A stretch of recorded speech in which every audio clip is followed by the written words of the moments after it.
오늘은 요한계시록 12장 13절부터 17절까지 말씀을 우리가 이제 교독을 했습니다.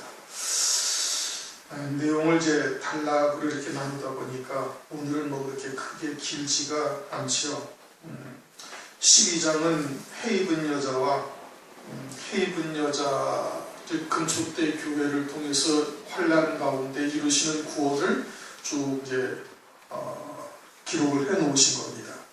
거기다 이제 적그리스도로서 회방하는 역사를 이제 붉은 용, 사탄, 마귀의 하수인으로서 붉은 용을 말씀하시고, 7절부터 12절까지는 해입은 여자의 아들을 낳는데 그 아들의 심령 속에서 이루어지는 하나님의 나라를 말하는 거예요.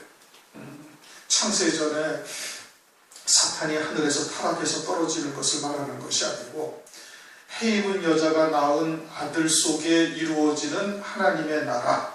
그래서 그 결과가 어떻게 됐느냐? 11절 어린 양의 피와 자기의 증거하는 말을 이겼으니 그들은 죽기까지 자기 생명을 아끼지 아니하였도다.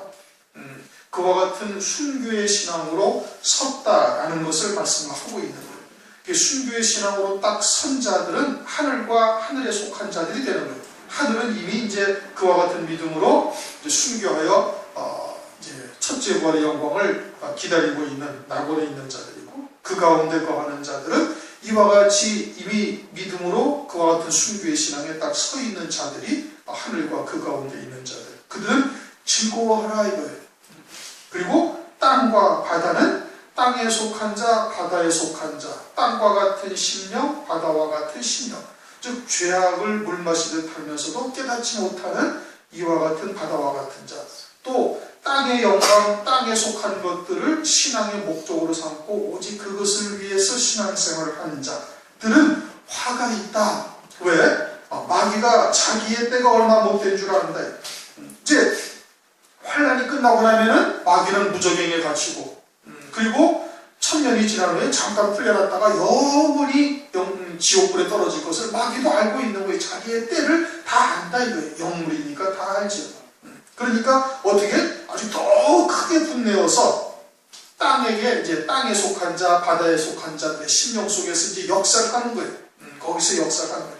그래서 도저히 하나님의 진리의 말씀을 들을 수 없는 심령 상태로 만들어 버리는 겁니다. 아주 듣지 못하는 거예요. 화인 맞은 양심이 되는 것이죠. 하나도 거기에서 구원받지 못하고 아주 철저하게 그들을 갖다가 먹고 마시고 시집가고 장가가는 것이 신앙의 목적이 되어지고, 그것으로 분주하고 그것으로 바빠가지고 아예 그냥 그와 같은 주의 재림에 대해서는 전혀 들을 수 없는 자들로 그렇게 만들어버리는 것이죠. 13절, 용이 자기가 땅으로 내어 쫓긴 것을 보고, 땅으로 내어 쫓겼다라는 것은 빌립보서 3장 8절에 18절에서 19절 말씀처럼 그리스도의 십자가의 원수로 행하면서 땅의 일을 생각하는 자들을 말하는 거예요. 그게 땅에 속한 자들이죠. 마태복음 13장에도 4가지 땅이 나오죠. 좋은 밭이 있고 좋은 땅이 있고, 거기는 100배, 60배, 30배로 결실맞는 땅이고, 나머지 땅은 그건 다 안 좋은 땅이에요. 길가 땅, 돌짝밭 땅, 가시떨기 나무가 있는 곳의 땅들은 열매를 전혀 맺지 못하는 거예요. 하나님의 말씀이 뿌리를 내리지도 못할 뿐 아니라 뿌리가 내린다 할지라도 가시가 그 기운을 막아서 열매 맺지 못하게 하는 이와 같은 심령들이 나머지 땅에 속한 그와 같은 심령이 되는 거예요. 그것으로 내어 쫓겼다 이거예요. 그것으로 내어 쫓겨서 어떻게 해요? 짐승표를 받게 하는 거예요. 지금 13절, 14절 말씀은 앞에 있는 5절, 6절 말씀과 대칭이 짝이 맞는 말씀이에요. 그러니까 땅으로 내어 쫓겼다라는 것은 이미 이제 환란 이전의 은혜 시대에 그와 같은 세상에 속한 말, 땅에 속한 말로 혼잡한 말로 늘 살게 하는 거예요. 그것으로 늘 살게 해서 아예 육에 속한 자, 땅에 속한 자로 완전히 딱 이제 입맞은 자가 되어져가지고, 화인 맞은 자가 되어져가지고, 짐승이 등장하자마자 어떻게 짐승표를 딱 받는 거예요. 짐승표를 받고 또 짐승을 그리스도를 경배하는 자가 이제 땅에 완전히 속한 자예요. 거기서 이제 아주 철저히 하나님의 금속대 교회에 속하지 못하도록 철저히 아주 그냥 거기서 이제 역사를 하는 것이죠. 그것이 용이 자기가 땅으로 내어 쫓긴 것을 보고, 땅으로 내어 쫓긴 것. 이제 해 입은 여자에게는 전혀 이제 근접하지 못하는 것이죠. 그러면서 어떻게 남자를 낳은 여자, 해를 입은 여자죠. 어떻게 남자를 낳았어요? 5절에 여자가 아들을 낳았다. 아들을 낳았다라는 것은 일단은 어린 양의 생명책에 농명이 딱 된 거예요. 어린 양의 생명책에 농명이 됐어요. 어린 양의 생명책에 농명이 된 자 외에는 전부 다 짐승표를 받게 되어지니까 어린 양의 생명책에 농명이 된 거예요. 미가엘이 나와서 도와가지고, 천사장 미가엘이 나와서 도와서 바사곡군에 쌓여있던 다니엘을 구원했던 것처럼 그렇게 도와서 하나님의 나라가 그 신령스러운 온전히 이루어지게 한 거예요. 자기 목숨을 아끼지 아니할 정도의 신앙까지 나서게 했다 이겁니다. 아들을 낳았다. 그래가지고 그들을 어떻게 한다? 핍박하는 거예요. 그 핍박이 뭐예요? 한때, 두때, 반때 동안 성도들의 권세를 깨뜨리는 거예요. 성도들의 권세를. 반면에 땅에 속한 자들은 그 한때, 두때, 반때, 전 3년 반을 통해서 짐승표를 완전히 받고, 짐승표를 받고, 아주 그냥 딱, 그 짐승표를 받으면 어떻게? 딱 잊혀진 것이지. 마귀의 도장이 딱 찍혀진 거예요. 이들은 성령으로 완전히 7영으로 인을 쳐진 것이고, 그들은 마귀로 잊혀진 것이고, 이들은 성령으로 잊혀진 것이고. 그래서 한때, 두때, 반때 성들의 권세를 깨뜨리는 거예요. 그게 뭐예요? 그게 핍박이에요. 혼란 가운데 성도들로 하여금 예수의 증거와 하나님의 말씀을 인하여 배도하지 아니할 자들을 죽이는 거예요. 그래서 육신의 목숨을 취해버리는 거예요. 이들은, 땅에 속한 자들은, 짐승표를 받은 자들은 그들에게 매매할 수 있게 하고 3년 반 동안 평화롭게 안락하게 살아갈 수 있도록 보장을 해주는 거예요. 반면에 해를 입은 여자가 낳은 아들들은 어떻게? 그들은 계속해서 핍박을 하는 거예요. 계속해서 핍박을 해서 한때 그냥 죽이고, 또 두 때 또 죽이고, 그러면서 가장 마귀가 분노하여 아주 그냥 최고의 핍박을 하는 것이 뭐예요? 황충의 화인 겁니다. 그때는 계시록의 9장 1절에 뭐라고 그랬어요? 9장 2절에 저가 무적액을 여니 그 구멍에서 큰 풀무에 연기 같은 연기가 올라오매 해와 공기가 그 구멍의 연기로 인하여 어두워지며. 그래서 마귀가 무적행을 여니까 거기서 막 연기 같은 연기가 올라오는 거예요. 귀신들이 나오는 것이죠. 악한 영들이 무엇을 하려고? 하나님의 택한 백성들을 괴롭게 하려고, 아주 죽고 싶을 정도로 괴롭게 하려고 무적행에서 악한 영들이 마귀가 여니까 다 나오는 거예요. 그래서 하나님의 백성들에게 최고의 핍박을 하는 거예요. 가장 그가 무도한 핍박을 하는 것이 황충의 화다 이겁니다. 그 마지막 반때. 그래서 어떻게 한다고요? 남자를 낳은 여자를 핍박하는지라 계속해서 핍박해가지고 마지막 황충의 화 때는 아주 최고의 핍박을 하는 거예요. 그러면 그와 같은 마귀의 핍박을 통해서 하나님의 백성들이, 신실한 성도들이 육신의 목숨은 그들에게 하나님께서 주시는 거예요. 거두어 갈 수 있도록 하시지만 그들의 영은 그리스도의 신부 어린 양의 은혜로 세우시는 역사를 하는 것이죠. 누구를 통해서 하는 거예요? 마귀를 통해서. 오늘날 우리가 연단을 받아요. 누구에게 연단을 받는 거예요? 마귀에 의해서 연단을 받는 거예요. 왜 연단을 하나님께서 허용하시요? 그것을 통해서 땅에서 완전히 베어진 자 되게 하기 위해서 연단을 하시는 거예요. 환난을 왜 주셨어요? 그들에게 죽이는 권세를 왜 주셨어요? 그 죽이는 권세를 통해서 첫째 벌의 영광, 순교자의 영광을 입을 수 있도록 하시기 위해서 그러는 거예요. 하나님께서 풍랑을 왜 일게 하셔요? 풍랑을 통해서 우리들로 하여금 원하는 곳을 더 빨리, 그 배가 원하는 항구에 더 빨리 이룰 수 있도록 하시기 위해서 풍랑을 주시는 거예요. 우리를 그 풍랑 가운데 그냥 왔다 갔다 흔들리다가 폭삭 뒤집어져가지고 멸망하라고 주시는 것이 아니다 이거예요. 하나님께서 우리에게 은사로 모든 것을 주셨다. 이것을 절대 잊어서는 아니 되시는 겁니다.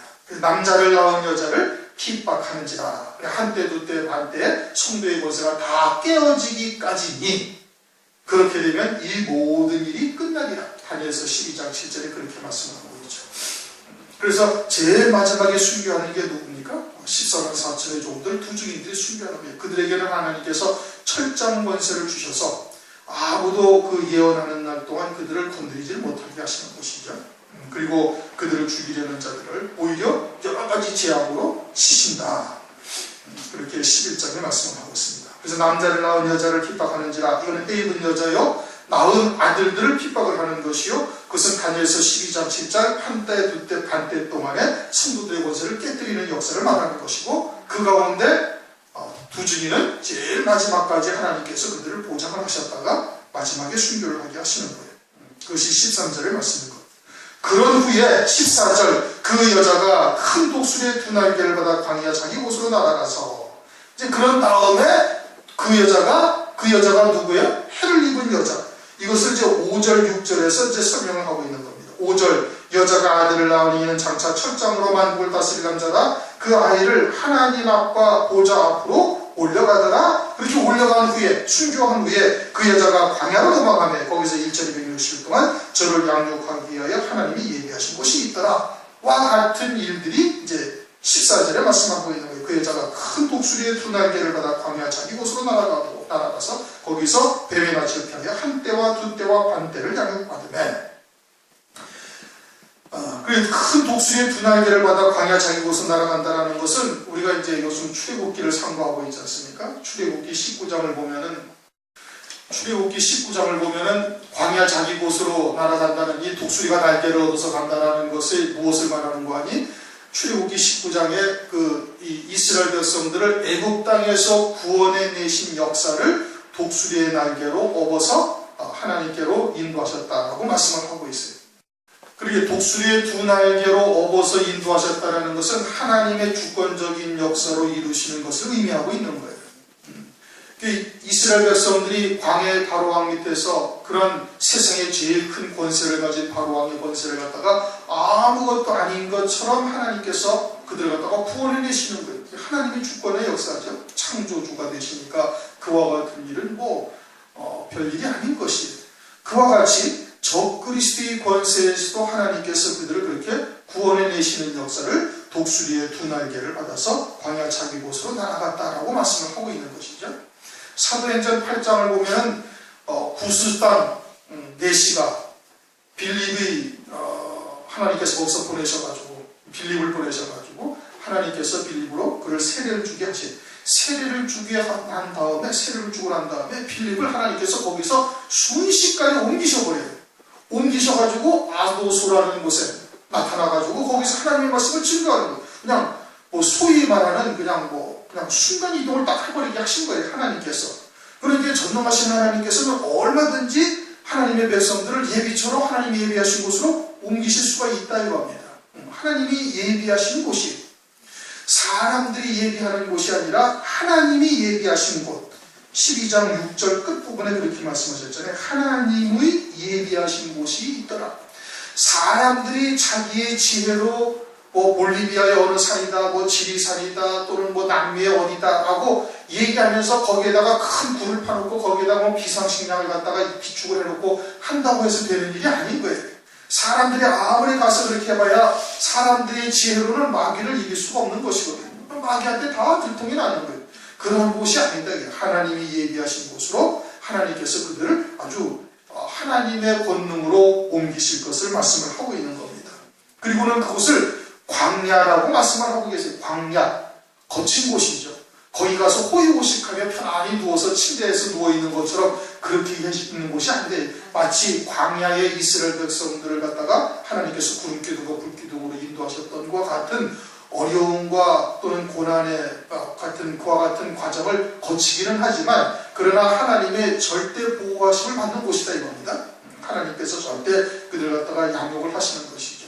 양육을 한다. 양육받는다고 그랬잖아요. 뭘 양육을 하는 거예요? 하나님의 말씀으로 가르치시는 겁니다. 마치 광야교회 때처럼, 광야교회를 하나님께서 물 없는 곳 험악한 길로 인도하신 것은 하나님의 말씀으로만 사는지의 여부를 보시고 그렇게 되도록 이끌어 가신 것이거든요. 마찬가지로 이 예비처로 간 성도들은 순교한 성도들에 비해서 그 신앙이 이르지 못하였기 때문에 예비처로 간 거예요. 안 그러면 순교를 다 했죠. 그러니까 재림하실 주님을 맞이할 수 있는 믿음으로 딱 세우는 거예요. 오직 하나님의 말씀, 여호와의 입에서 나오는 말씀으로만 사는 자로 세우시는 역사를 3년 반 동안, 한때, 두때, 반때 동안 이루시는 겁니다. 어디에서? 광야 자기 곳으로, 하나님이 예비하신 곳으로 보내셔가지고. 그리고서는 이쪽에는 무슨 일이 벌어져요? 거기는 둘째화, 셋째화가 벌어진다. 둘째와 셋째화가 일어나는 동안에 그 하나님이 예비하신 곳 광야로 예비처로 옮겨진 하나님의 성도들에게는, 백성들에게는 아무런 해가 임하지 아니한다 이겁니다. 마치 고색 땅과 애굽 땅과 같은 역사가 그때 이제 이루어지게 되는 거예요. 거기에서 뱀의 낯을 피하여, 뱀의 즉 적그리스의 권세가 미치지 못하는 곳이다 이런 뜻입니다. 뱀의 낯을 피하였다는 것은 적그리스의 권세가 전혀 미치지 못하는 곳이에요. 적그리스도의 통치가 미치지 못하는 곳에서 한때, 두때, 반때, 그것을 이 계시록에서는 계시록 7장 42달이라고 표시한 곳이 있었죠. 42달, 짐승이 다스리는 기간 동안을 42달이라고 표현을 하시고, 여기서는 그냥 한때, 두때, 반때라고 말씀하시고, 6절에서는 1261이라고 말씀을 하셔요. 그게 진리의 말씀이 햇빛과 같은 진리의 빛이 비춰주고 있는 곳임을 말씀을 하고 있는 것이죠. 그래서 거기에서 양육을 받는다. 뱀의 낯을 피하여라는 것은 그와 같이 적그리스도의 권세가 전혀 미치지 못하는 곳을 말하고 있는 겁니다. 15절, 여자의 뒤에서 뱀이 그 입으로 물을 강같이 토하여 여자를 물에 떠내려가게 하려 하되, 뱀이 그 입에서 막 물을 막 내가지고 여자를 떠내려 보려고 한다. 떠내려가게 하려고 한다 이겁니다. 뱀의 입에서 물이 나온다라는 것은 적그리스도가 온갖 미혹의 말로 그들을 꼬이려고 하는 거예요. 미혹하려고 하는 역사를 말하는 것이죠. 나오기만 하면은 좋은 직장이나 또는 훌륭한 좋은 장소를 갖다가 예비한 집도 주고 어쩌고저쩌고 등등 모든 미사여구를 다 동원해서 그들을 갖다가 미혹하는 역사인 거예요. 출애굽한 이스라엘 백성들을 잡으러 바로의 군대가 갈 때 그때 특별병거 600승을 가져갑니다. 특별병거 600승과 모든 군사의 병거를 다 동원해서 가죠. 특별병거 600승이라는 것은 군대의 이 전투용 병거가 아닌 거예요.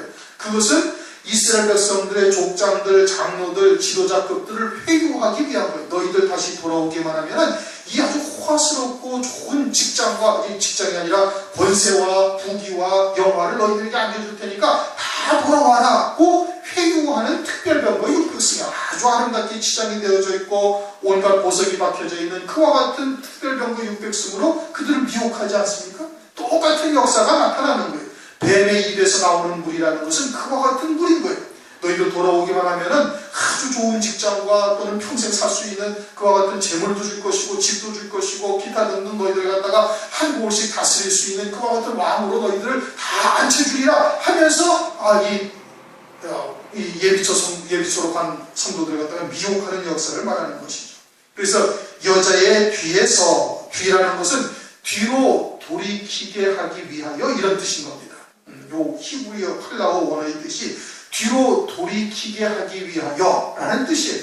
마치 롯의 처가 뒤를 돌아보다가 소금기둥이 됐죠. 소돔과 고모라 성이 멸망할 때 도망을 갈 때 그냥 빨리 산으로 도망가라는데 뒤를 돌아보다가 소금기둥가 된 것처럼 그렇게 뒤로 돌이키게 하는 역사, 그것을 위해서 뱀이 그 입으로 물을 강같이 통하여 온갖 미혹의 말로 그들을 갖다가 미혹하는 것이죠. 그래서 여자를 물에 떠내려가게 하되 그 미혹의 말에 나오게 해서 영원한 멸망으로 빠뜨리려고 하는 역사인 겁니다. 그렇게 떠내려가게 하되 땅이 여자를 도와, 땅은 누구를 말하는 거예요? 음녀교회를 말하는 거예요. 배도한 교회, 이미지에 때는 후 3년 만입니다.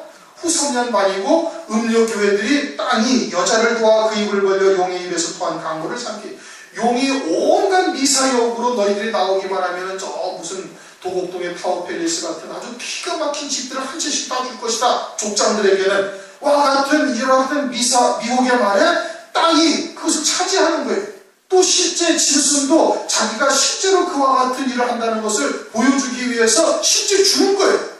음녀교회에게 그렇게 그냥 선동되어져서 나온 그와 같은 또 미혹하는 말에 나온 그와 같은 이 음녀 바벨성에 있는 교회들에게 그와 같은 역사를 갖다가 한다는 겁니다. 그리고서는 그것을 막 온갖 이 인터넷이라든지 TV라든지 온갖 매체 방송을 통해 가지고 다 방송을 하는 거예요. 전체를 갖다가 온 세상에 다 알린다 이겁니다. 그럴 때 하여튼 이 땅이 그와 같이 그런 미혹의 역사에 맞장구를 치면서 이렇게 하는 것을 말씀을 하는 것이죠. 땅이 여자를 도와 그 입을 벌려 용의 입에서 토한 강물을 삼키기. 그렇게 강물을 삼키고 있는데도 불구하고 아무도 예비처로 간 성도들이 나오지를 아니하는 겁니다. 왜 나오지를 아니할까요? 황충의 화로 인하여 세상에 속한 것들에 대해서 완전히 다 끊어졌기 때문에 그러는 겁니다. 아무도 나오질 아니하는 거예요. 한 영혼도 미혹받지 아니하는 거예요. 장차 이제 있게 될 천년왕국이 있습니다. 천년왕국이 지나고 난 다음에 하나님께서 요한계시록 20장을 가면 마귀를 잠깐 풀어놔요. 잠깐 풀어놔서 천년왕국의 마지막 부분, 마지막에서 그들을 미혹하는 역사를 하게 하는데, 그때 수많은 바다 모래와 같이 수많은 하나님의 백성들이 또 마귀에게 속하여가지고 미혹에 넘어가가지고 하나님을 대적하는 일이 또 벌어지는 겁니다. 오늘날과 똑같은 거예요. 주의 재림의 때도 그러고, 초림의 때도 그러했고, 초림의 때도 그러했으니 주의 재림의 때에도 그러한 일이 반드시 벌어질 것이고, 주의 재림의 때도 우리가 그렇게 벌어질 것을 이미 눈으로 목도하고 있는 것이고, 그러면 천년왕국, 천년 동안 하나님의 백성들, 첫째 부활한 영광을 입은 자들로부터 천년 동안 그들이 보호 양육을 받는데 하나님의 말씀으로 마귀가 천년왕국에 있어요, 없어요? 없어요. 미혹의 역사를 아무것도 겪어보지 못한 거예요.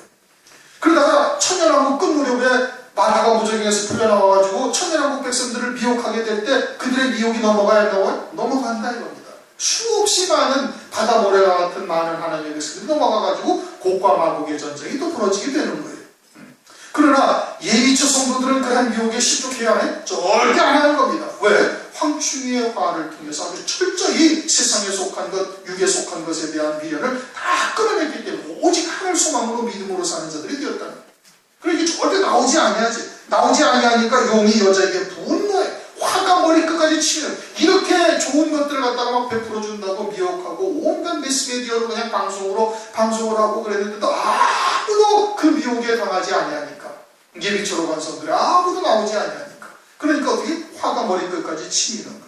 그래가지고 돌아가서 그 여자의 남은 자손과 이제 싸우려고 바다 모래가에 섰어요. 그런데 그 여자의 남은 자손은 지금 누가 있어요? 예비처 성도들밖에 없는데 그들은 아무도 나오지 아니하는 겁니다. 남아있는 하나님의 백성들은 전부 다 음료교회요, 큰 성 바벨론밖에 없어요. 바벨론밖에 없어요. 그러니까 이 분노가 나중에 그 하나님의 백성으로 돌아가가지고 요한계시록 17장에 가면 나중에는 그 여자를 미워해서 아주 그냥 불로 사르고 그 살을 먹는다. 요한계시록 17장 몇 절에 있어요? 17장 16절. 네가 본바 이 열불과 짐승이 음료를 미워하여 망하게 하고 벌거벗게 하고 그 살을 먹고 불로 아주 사르리라고 화를 갖다가 음료교회에다가 돌리는 거예요. 자기를 아주 적극적으로 찬양하지 아니하고 하나님처럼 바라보지 아니하고 조금 의아심을 받으면 그냥 가차없이 하나님의 백성들을 갖다가 처단해버리는 거예요. 그렇게 처단이 당하고 그래도 남은 자들은 더 적극적으로 적그리스도를 찬송을 하니까 진노의 심판으로 완전히 진멸당하게 되는 것이죠. 실제 헤이븐 여자의 자손은 있어요, 없어요? 아무도 없다 이겁니다. 예비처 성도들이 있기는 하지만 절대 나오지 아니하는 것이, 그들은 천년왕국 끝에도 미혹당하지 않습니다. 그럼 오늘날 우리들이 여러가지 연단을 통해서 그와 같은 세상에 속한 것, 땅에 속한 것들에 대한 미련을 끊게 하시는 역사가 얼마나 소중한 것인지를 잘 생각해야 되는 거예요. 그러니까 성경에 뭐라고 해요? 그냥 범사에 감사하래요. 항상 기뻐하라. 역설적이잖아요. 좋지 않은 일이 있더라도 감사하고 기뻐하라는 거예요. 그러면 보통 사람이 보면 어떻게? 그건 이제 좀 또라이죠. 미친 짓 하는 그런 것이죠. 그래서 용이 여자에게 분노하여 돌아가서 그 여자의 남은 자손, 즉 예비처로 간 성도들, 그들이 어떻게 했어요? 하나님의 계명을 지키며, 하나님의 계명을 지켰다라는 것은 뭐 10계명을 지키고 이것을 마지막 때는 그걸 말하는 게 아니에요. 마지막 때는 때에 따른 말씀으로 양육을 받은 거잖아요. 그렇죠? 때에 따른 말씀으로 양육을 받는 마지막 때에 하나님께서 권면하시는 말씀은 요한계시록 14장 6절부터 9절, 10절, 9절까지의 말씀인 겁니다. 영원한 복음이라고 말씀하셨죠. 14장 6절에 정말 영원한 복음을 가졌더라. 그 영원한 복음이 뭐예요? 하나님을 두려워하며 그에게 영광을 돌리라. 그게 온전한 예배를 드리려는 겁니다. 근데 하나님을 오늘날 두려워해요? 안 두려워합니다. 하나님을 안 두려워해요. 그리고 예배도 우습게 여기는 거예요. 하나님을 만만하게 보는 거예요. 하나님을 경외해야 되는데 하나님이 누구신지를 제대로 알고 하나님의 심판이 반드시 있다는 것을 알면은, 그것을 믿는다면은 하나님을 두려워하지 아니할 수가 없는 거예요. 그런데 그 심판에 대해서 전혀 생각을 하지 아니하니까 하나님이 두렵지 아니하는 거예요. 그것은 아주 혼잡된 말로 좋으신 하나님이라는 기가 막힌 말로 미혹을 하는 겁니다. 그냥 좋으신 하나님, 그냥 사랑만 베풀고 그냥 은혜를 베풀어 주시고 마냥 주기만 하시는 그런 하나님으로 잘못 알고 있다 이거죠. 오늘 대부분 교회가 그렇게 알고 있는 거예요. 그래, 하나님을 두려워해? 전혀 안 두려워해. 그러니까 예배도 어떻게 그냥 대충 드리는 거예요. 사람들의 잔치로 바뀌어버렸어요. 경배와 찬양. 왜 하나님께 찬양하는 건 좋죠. 그런데 그 하나님을 온전히 경외하며 하나님을 찬양해야 될 것인데 그것이 아니라 사람들끼리 즐거운 것으로 바뀌어버린 거예요. 사람들의 모임으로 바뀌어버렸다는 거예요. 예배 자체도. 사람들이 중심이 되어져 버린 거예요. 그러니까 그것은 하나님을 경외하는 게 아니에요. 이 온전한 예배, 바른 예배를 드리는 것이 가장 우선인 겁니다. 이 마지막 때. 하나님이 기뻐하시는 예배를 드려야 되는데 사람들이 즐거운 예배를 오늘날 드리고 있는 거예요. 그건 하나님의 계명이 뭔지를 모르는 거예요. 그 다음에는 뭐라고 그랬어요? 음료교회는 반드시 무너진다 이겁니다. 8절 무너졌도다 큰성 바빌론이여 음행의 포도주에 인하여 취하에 있던 자들 반드시 무너진다 이거예요.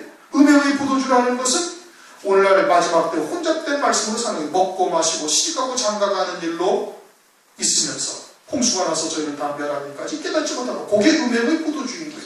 육에 속한 말, 땅에 속한 것, 세상에 속한 것. 그런데 오늘 대부분 다 말씀이 그걸로 끝나버려요.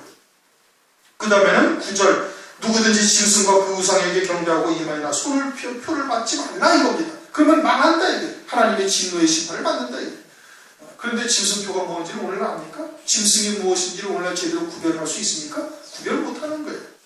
혼잡된 말씀, 음행의 포도주에 취하여 있으면은 절대 짐승이 누군지를 분별을 할 수가 없습니다. 옆에서 이 얘기를 해줘도 믿지를 못하는 거예요. 왜? 음행의 포도주에 취해 있으니까.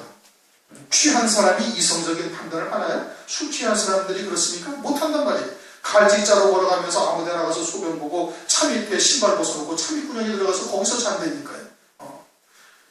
전혀 이성적인 판단을 못하는 거예요. 옆에서 아무리 설명을 해주고 자세하게 얘기를 해줘도 알아들어요? 못 알아들어요? 못 알아들어요. 그렇게 음행의 포도주에 취해버리면 똑같이 되는 거예요. 술 취하지 말고 너희들 성령의 충만함을 받으라. 뭐 그냥 소주 먹고 맥주 먹고 그거 취하지 말라는 얘기입니까? 아니란 말씀이에요. 그러니까 음행의 포도주에 취하게 되면 절대 분별이 안 되는 거예요. 그러면 어떻게? 그냥 짐승표를 받고 그것으로 딱 끝나는 거예요. 그 하나님의 계명 그거를 지키려는 거예요. 뭐 10계명이 지금 중요한 거예요. 마지막 때는 그것이 중요한 것이 아니다. 마지막 때에 따른 말씀으로 그 계명을 지키며 예수의 증거를 가진 자들로 더불어 싸우려고 바다에 물을 쏟아. 예수의 증거라는 것은 주님은 일단 부활하셔서 보좌 우편에 앉으신 것이 증거예요. 어떻게 해서? 어린 양으로 하나님의 말씀을 인하여 십자가를 지신 후에 하나님 보좌 우편에 가신 거예요. 그래서 11절에 어린 양의 피라고 말씀하셨잖아요. 어린 양의 피 흘리신 그와 같은 하나님의 말씀을 인하여 당신의 목숨을 버리신 것처럼 우리도 그와 같은 과정을 거쳐서 하나님 보좌 우편 영광 중에 앉게 되어질 그 증거를 우리가 확실히 가지고 있다 이겁니다. 예수의 증거를 가진 자, 하나님의 계명을 지키고 예수의 증거를 가진 자들로 더불어 싸우려고. 그들은 누군데? 그들은 한때 두때로 한때 이미 순교한 자들이고 나머지는 어디 있어요? 예비처 성도들이에요. 근데 예비처 성도들은 그렇게 유혹을 해도 나와요 안 나와요? 아무도 안 나오는 거예요. 싸우려고 바다 모래 위에 섰더라. 그러니까 아무도 나오질 아니하니까 바다 모래 위에 서 있는데 그 뒤에 싸우는 장면은 성경에 기록이 안 돼 있는 거예요. 왜? 그들은 하나님께서 예비하신 곳에서 3년 반 동안 한때 두때 반때 동안 보호 양육을 받으면서 양육되어져서 재림하실 주님을 신부가 아니라 이제 휴거되어져서 맞이할 성도들로 이제 양육받고 있는 것이기 때문에 그들은 나오지 아니하는 거예요. 그러니까 싸우는 과정, 싸우는 뒤에 결과가 있어요, 없어요? 없다 이겁니다. 그런데 용이 어디에 서 있다고요? 바다 모래 위에 섰더라. 그렇게 말씀을 하고 있어요. 그러면 짐승표를 받은 자들은 전부 다 바다 모래 위에 자기의 집을 지은 거예요. 용이 서 있는 곳에 거기다가 자기 집들을 지은 거예요. 그런데 마태복음 7장을 보면 모래 위에 지은 집은 바람이 불고 창수가 나니까 다 쓸려 무너져 버리고 만다고 말씀을 하고 있잖아요. 그처럼 헛된 것을 그 위에다 세운 것이죠. 고린도전서 3장에도 보면은 나무와 풀과 짚으로 지은 집이 있고 금과 은과 보석으로 지은 집이 있는데 그것이 다 하나님의 공력으로 시험을 받아야 된다. 불과 같은 공력의 시험을 통과해야 되는데 나무와 풀과 짚으로 지은 것은 다 불타 없어지는 것이죠. 모래 위의 사원성이 다 무너지는 것처럼 마찬가지인 것이죠. 그와 같은 이 땅에서의 모든 삶이 다 불타 사라지고 그리고 하늘나라에서 어떻게 슬피 울며 이를 감이 있게 되는 거예요. 이 땅에서 신앙생활하는 것이 다 헛것이 되어지는 이와 같은 비참한 이제 마지막을 보게 되는 것이죠. 신앙생활을 이 땅에서 아무리 자신들은 잘했다, 또 뭐 큰 일을 했다, 또 많은 능력을 행하였다 말할지 모르지만은 그러나 주님이 보시면 나는 너희를 도무지 모른다. 불법을 행하는 자들아 내게서 떠나가라 하는 책망을 듣고 영원한 음부에 떨어지는 자들이 되는 겁니다. 네, 오늘은 이제 12장 13절부터 17절까지 말씀을 참고했습니다. 예리처로 간 성도들, 그리고 땅이라는 것은 음료교회요 큰 성 바벨론으로서 짐승표를 받고 짐승을 경배하는 자들을 말하는 것입니다. 우리가 이러한 자리에는 절대 들어서는 안 되는 겁니다. 그렇게 되시면 주님의 이름으로 축원합니다. 우리 동성 잡시다.